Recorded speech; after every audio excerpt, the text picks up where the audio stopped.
مسند احمد اور ابن ماجہ میں جناب نبی کریم صلی اللہ علیہ وسلم فرماتے ہیں، معراج والی رات میں نے حضرت ابراہیم علیہ السلام، حضرت موسیٰ علیہ السلام اور حضرت عیسیٰ علیہ السلام سے ملاقات کی۔ آپس میں قیامت کی نسبت بات چیت ہونے لگی۔ ابراہیم علیہ السلام نے اپنی لا علمی ظاہر کی،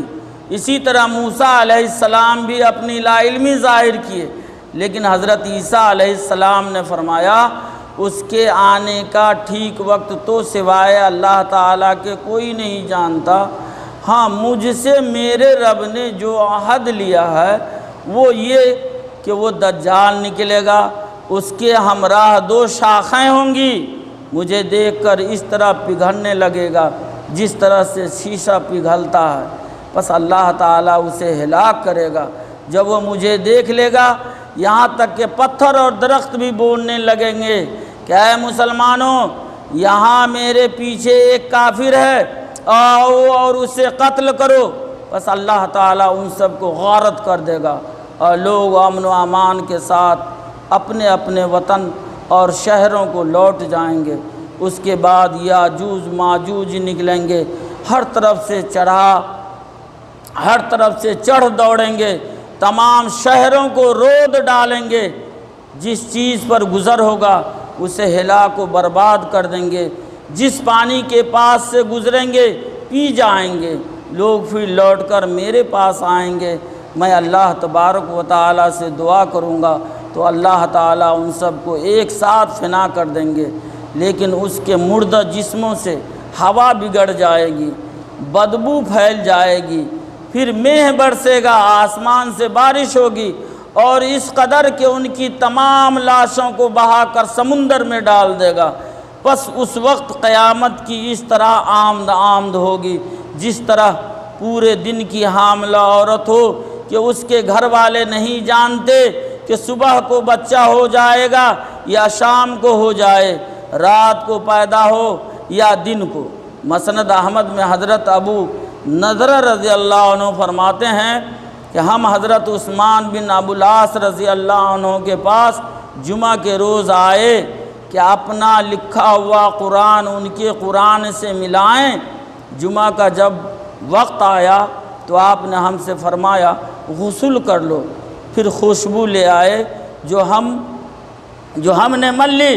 پھر میں آئے اور ایک شخص کے پاس بیٹھ گئے جنہوں نے ہم سے دجال والی حدیث بیان کی۔ پھر حضرت عثمان بن ابو العاص رضی اللہ عنہ آئے، ہم کھڑے ہو گئے، پھر جب بیٹھ گئے آپ نے فرمایا میں نے جناب محمد رسول اللہ صلی اللہ علیہ وسلم سے سنا ہے کہ مسلمانوں کے 3 شہر ہوں گے، مسلمانوں کے 3 شہر ہوں گے، ایک دونوں سمندر ملنے کی جگہ، پھر ایک ہیرا میں، ایک شام میں، پھر 3 گھبراہٹیں لوگوں کو ہوں گی، پھر دجال نکلے گا، یہ پہلے شہر کی طرف جائے گا، وہاں کے لوگ 3 حصوں میں ہو جائیں گے، ایک حصہ تو کہے گا ہم اس مقابلے پر ٹھہرے رہیں گے اور دیکھیں گے کیا ہوتا ہے، اور دوسری جماعت گاؤں کے لوگوں سے مل جائیں گے، اور تیسری جماعت دوسرے شہر میں چلی جائے گی، پھر جو ان سے قریب ہوگا دجال کے ساتھ 70,000 لوگ ہوں گے جن کے سروں پر تاج ہوں گے، ان کی اکثریت یہودیوں کی اور عورتوں کی ہوں گی، یہاں کہ یہ مسلمان ایک گھاٹی میں سمٹ کر مسحور ہو جائیں گے، ان کے جانور جو چرنے چگنے کو گئے ہوں گے وہ بھی ہلاک ہو جائیں گے، اس وجہ سے ان کے مصائب اور تکلیف بہت بڑھ جائیں گے اور بھوک کی وجہ سے برا حال ہو جائے گا، یہاں تک کہ اپنی کمانوں کی تانیں بھون بھون کر کھا لیں گے۔ جب سخت تنگی میں ہوں گے تو انہیں سمندر میں سے آواز آئے گی کہ لوگوں تمہارے لیے امداد آ گئی۔ اس آواز کو سن کر یہ لوگ خوش ہوں گے کیونکہ آواز سے جان لیں گے کہ یہ کسی آسودہ شخص کی آواز ہے۔ عین صبح کی نماز کے وقت حضرت عیسیٰ ابن مریم علیہ السلام نازل ہوں گے، ان کا امیر آپ علیہ السلام سے کہے گا کہ کہ اے روح اللہ علیہ السلام آگے بڑھیے اور نماز پڑھائیے، لیکن آپ کہیں گے کہ اس امت کے بعض لوگ بعض کے امیر ہیں، چنانچہ انہی کا امیر آگے بڑھے گا اور نماز پڑھائے گا۔ فارغ ہونے کے بعد آپ اپنا حربہ ہاتھوں میں لے کر مسیح دجال کا رخ کریں گے۔ دجال آپ کو دیکھ کر شیشے کی طرح پگھلنے لگے گا، آپ اس کے سینے پر وار کریں گے جس سے وہ ہلاک ہو جائے گا، اور اس کے ساتھی شکست کھا کر بھاگ کھڑے ہوں گے، لیکن انہیں کہیں امن نہ ملے گا، یہاں تک کہ اگر وہ کسی درخت تلے، درخت کے پیچھے چھپیں گے تو وہ درخت پکار کر کہے گا، اے مومن، اے ایمان والے، یہ ایک کافر میرے پاس چھپا ہوا ہے، اور اسی طرح پتھر بھی آواز لگائے گا۔ ابن ماجہ میں ہے کہ اللہ کے رسول صلی اللہ علیہ وسلم نے اپنے ایک خطبہ کا کم و بیش حصہ دجال کا واقعہ بیان کرنے اور اس سے ڈرانے میں ہی صرف کیا، جس میں یہ بھی فرمایا کہ دنیا کی ابتدا سے لے کر انتہا تک کوئی فتنہ اس سے بڑا نہیں، دنیا کی ابتدا سے لے کر انتہا تک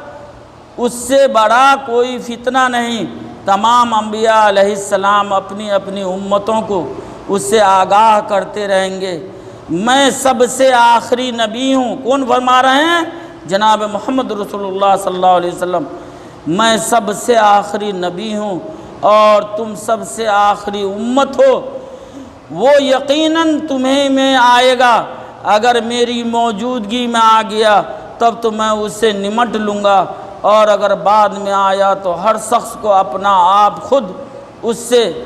بچانا پڑے گا۔ میں اللہ تعالیٰ کا ہر مسلمان کو خلیفہ بناتا ہوں، وہ شام و عراق کے درمیان نکلے گا، دائیں بائیں خوب گھومے گا۔ لوگو، اللہ تعالیٰ کے بندو، دیکھو دیکھو تم ثابت قدم رہنا، سنو میں تمہیں اس کی ایسی صفت سناتا ہوں جو کسی نبی نے اپنی امت کو نہیں سنائی۔ وہ ابتدا شروع دعویٰ کرے گا کہ میں نبی ہوں، پس تم یاد رکھنا کہ میرے بعد کوئی نبی نہیں، پھر وہ اس سے بھی بڑھ جائے گا اور کہے گا میں اللہ ہوں، پس تم یاد رکھنا کہ اللہ کو ان کی آنکھوں سے کوئی نہیں دیکھ سکتا، ہاں مرنے کے بعد دیدار باری تعالیٰ ہو سکتا ہے۔ اور سنو، وہ کانا ہوگا اور تمہارا رب کانا نہیں، اس کی دونوں آنکھوں کے درمیان کافر لکھا ہوگا، جسے پڑھا لکھا اور ان پڑھ غرض ہر ایماندار پڑھ لے گا۔ اس کے ساتھ آگ ہوگی اور باغ ہوگا، اس کی آگ دراصل جنت ہوگی اور اس کا باغ دراصل جہنم ہوگا۔ سنو، تم میں سے جسے وہ آگ میں ڈالے وہ اللہ سے فریاد رسی چاہے اور سورہ کہف کی ابتدائی آیت پڑھے، اس کی وہ آگ اس پر ٹھنڈک اور سلامتی بن جائے گی، جیسے خلیل اللہ علیہ السلام پر نمرود کی آگ ہو گئی تھی۔ اس کا ایک فتنہ یہ بھی ہوگا کہ وہ ایک اعرابی سے کہے گا